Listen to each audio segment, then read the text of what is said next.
Hey, welcome to the 16th video on my YouTube channel. I'm getting a lot of good feedback and people are subscribing, so I guess I'm on to something useful and fun here, and I'm definitely having fun doing the videos.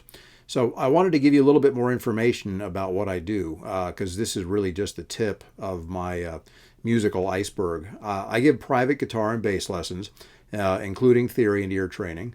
I also write and record music, play in a band, run a jam camp, fix guitars, and build Tele and Strat style parts casters with people who want help with that.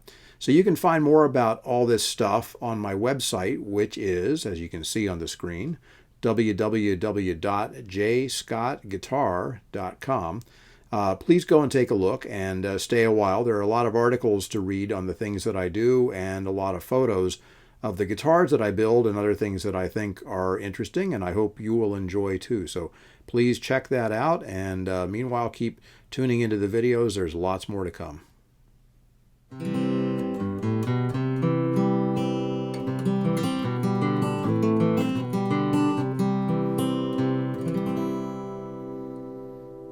Okay, so here's video number 16, better known as Fingerpicking 3. I think this is going to be a fairly long series of videos, the fingerpicking videos.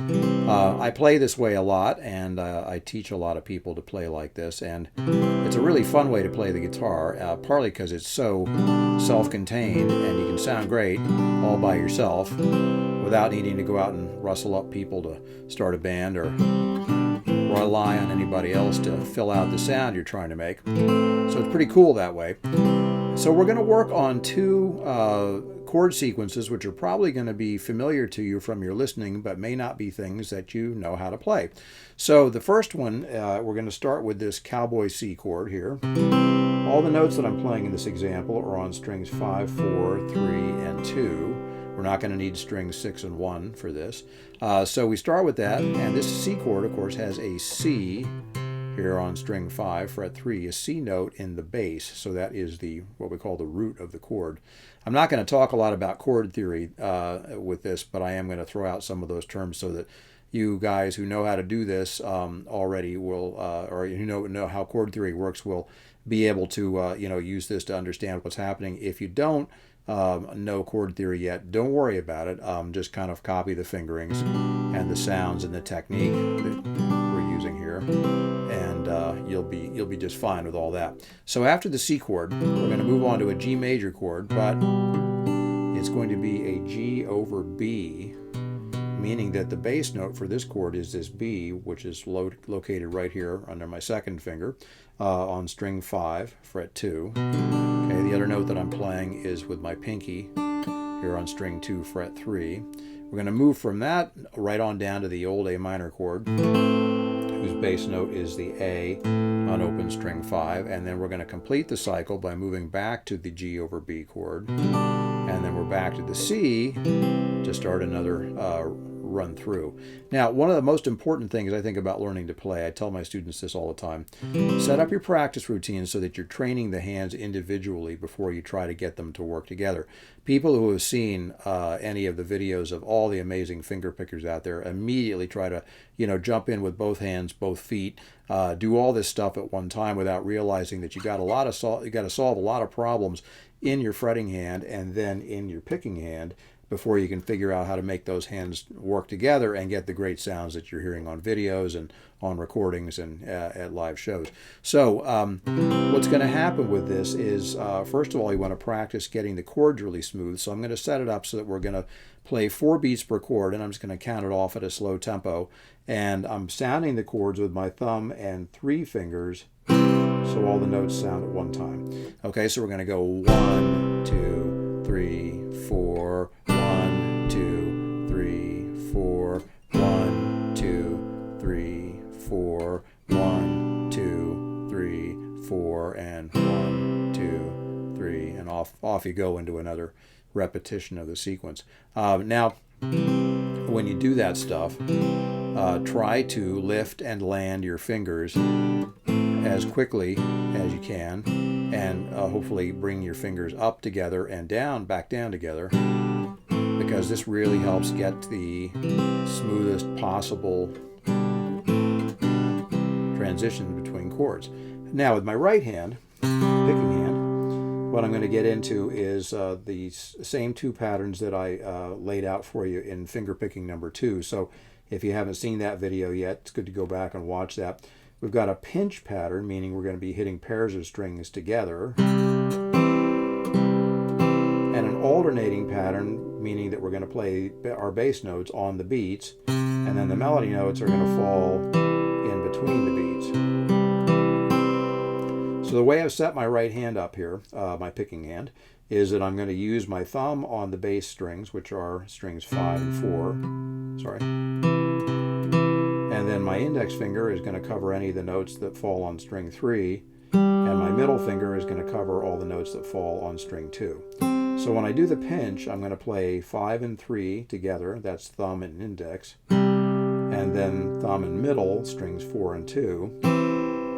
And my count for that will be 1, 2, 3, 4, 1, 2, 3, 4. Now when I do the alternating version, my thumb still falls on the beats, but now I'm going to be playing 1 and 2 and 3 and 4 and 1 and 2 and 3 and 4 and... Now, as I said, if any of this is blowing your mind, go back to Fingerpicking video number 2.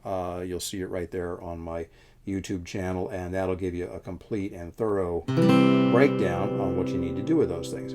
So when we plug the two hands together and get everything working at one time, the pinch version of this chord sequence will sound like this.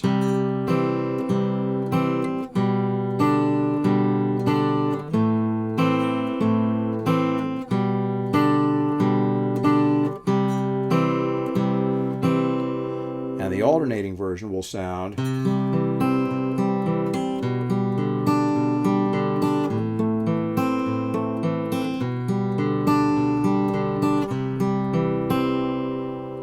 Now, people who are really paying attention might look at what I'm doing with my fretting hand and say, hey Jay, you're not really doing that simultaneous lift and land stuff you were telling us about. And you're right, I'm not. I'm doing it as much as I can, but what's really more important is, in order to ensure smooth chord transitions when you're finger picking, is you want to keep notes ringing through as many of the chord changes as you can, and do what the real old school guys used to refer to as lay it as you play it, meaning you would put fingers down as you needed them. So a lot of times you kind of roll into the fingering of the chord, and you want to make sure that you get your bass notes taken care of first, not the melody notes. A lot of times, if, for instance, you probably remember when you learned the C chord, you went from your first finger to your second finger to your third finger, and that's how you learned it. But with this, we've got to take care of the bass notes first, and then while the bass notes are sounding, you have just a little bit of timing, a little bit of time to get your other fingers in place.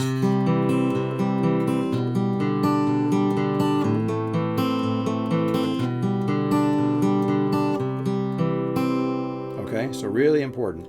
So train the hands individually before you try working on them together. Make sure you understand everything about each hand's job, and that will give you a great result. Now the second set of chords, we're going to start here. Now by itself you probably don't recognize what I'm doing with this chord, because I really would have started out with this big G chord, but I'm not going to play the notes on string 5 or string 1, so I'm not going to bother to fret those. I don't need to. I want to make the job as simple as I can without taking anything away from the music. So now the notes, the strings that I'm going to be playing are 6, 4, 3, and 2 for this next series of chords.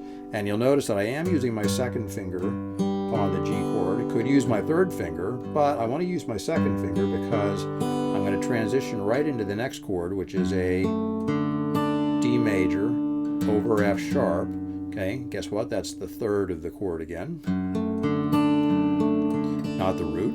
We continue on down to an E minor chord with open string 6 in the bass, and that is the root, and then back up to the D over F sharp.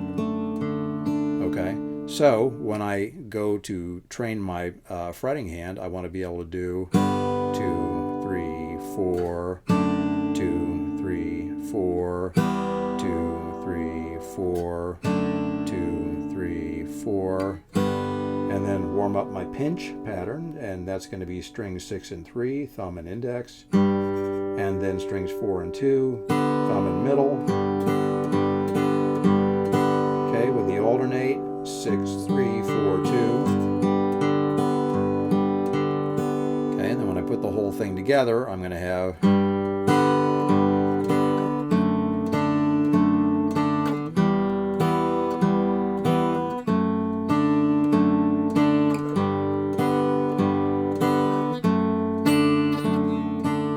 see if I can get that a little cleaner.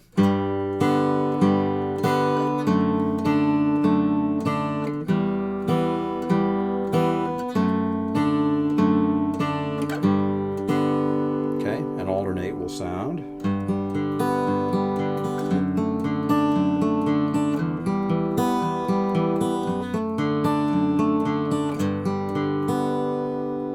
Okay, so always trying to keep my fingers close to the strings, trying to kind of move fingers into position a little bit ahead of time, or the time when I need them, not touching the strings, but just getting them close by. Doing whatever I can to smooth out the operation of my fretting hand.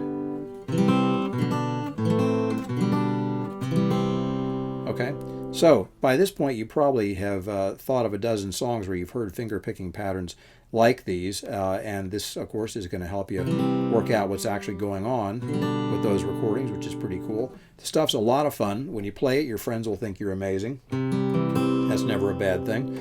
But as you can see, it's not really as complicated as it sounds at first or even second listen. And if you just take your time, really figure out the job for the fretting hand and the job for the picking hand, be patient and work your way through those. Always try to play with great tone, great timing, and I think you'll have a lot of fun working on these, okay?